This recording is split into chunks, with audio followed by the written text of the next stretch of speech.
some news on us here again, feel free to jump in whenever you get whatever you got. But Randolph, I'll start with you. What the hell do the Hornets do, man? Like at some point, you just got to figure they have to luck their way into like making a good pick up here at the top of the draft and start winning some games at some point, right? Are they just going to tank forever? It's Kon. You just tank and tank and tank and tank and tank.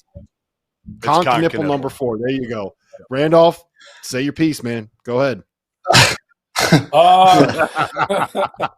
gonna get a lot of calls. Randolph, if you look at the board, if you look at the board, it kind of sucks for them because what's left, like they sorely don't need any of that. There's like they need some solid stuff, and kind of just the guy. I mean, it's unfortunate for them per se from a pick, but like if you look at the board, like where else do they go? You know, and I'll let you go, but like I'm just looking now, like dang, they got to draft. Like when you were talking, I was like, dang, they might have to take Kon, and they did. Well, I would have taken. I thought from what their roster looks like in Miller and LaMelo Ball, I think you can add a Trey Johnson, or you can draft Malowich. You know, it fits that. It's congratulations to Kon Knueppel. I mean, he's a heck of a player. I'm not questioning that. But I just thought that other guys were more ready to come in day one and help them. He's a hell of a shooter, one of the best, if not the best shooter in the draft. But I think you can also put Trey Johnson in that same scenario. So I think Trey Johnson is just more of a complete natural scorer. And that was what I would gravitate to that. My only concern about Kon Knueppel is defensively, you know, and who's he going to guard. But again, it's new ownership. Charlotte's drafting another Dookie. I got two things on Kon real quick before you get into that, Henson. I think Kon Knueppel, if you drafted him 10th, we'd all be sitting here saying that's a great value pick. You're getting a guy that's going to be a really good role piece for a team that wins games for a long time, right? When you're drafting 4th, you're a dog shit organization and you need to swing for the fences and hope that you're hitting grand slams and not hitting ground rule doubles, right? And I don't think that that's shade on Kon Knueppel. I think it's just there's other guys in this draft in this spot that are still on the board right now that have a higher ceiling that could end up being all-stars, all-NBA caliber players. And I don't know if Kon can be that guy. What I will say is this. A lot of the concerns that we have about him are similar to similar to concerns that we had about Desmond Bane, right? But Desmond Bane was he late first, early second? Where was he picked? Something like that. Like late first. Yeah.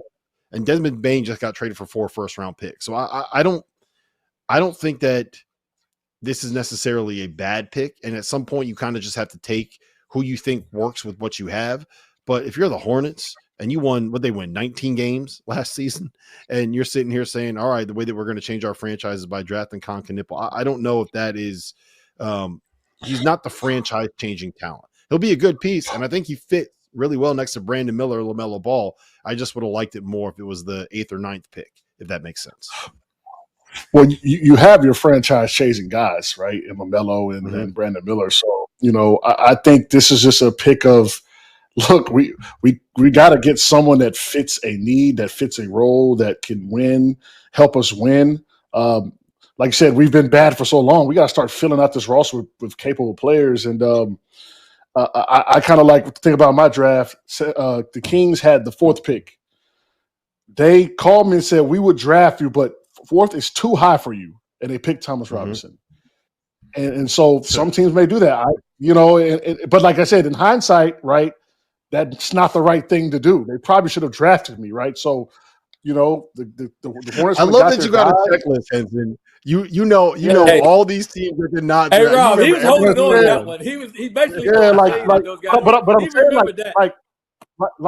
saying and you know, I love Sacramento loved me, and so if Charlotte Hornets love this guy and they think he can fit, that's the best situation to be in. I think part of the reason when Thomas Robinson got drafted 4th, they were kind of calling my agent like they were kind of trying to figure out what was going on. Hey, should we take him?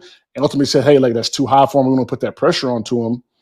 So I think with Kon Knueppel, number 4 is just a lot of pressure. But the organization's behind it. I think he'll be fine. Hey, and let's give him some credit too, man. When Cooper Flagg rolled his ankle and was out, and we questioned whether he was going to be available for the NCAA tournament, Kon Knueppel stepped up and he showed he can put that team on his back and somewhat and lead that team to in the ACC tournament. So credit to him. I agree with some of the things you said, Rob. But again, he's an elite shooter. We know that, and obviously that's what the Charlotte Hornets, and he's high character. He's also Yeah. high character. He's also they need safe, that right? there. Like LaMelo. They need Listen, that there. LaMelo is what LaMelo is, right? Like he doesn't guard. Not a lot of people, again, are that high on LaMelo as a winning player right now. You need winning players. Kon Knueppel brings in a guy that you know what you're going to get out of him.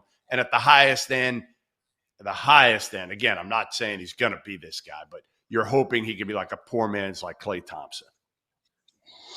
Got 4 other Knueppels coming on deck too. I see. Jesus.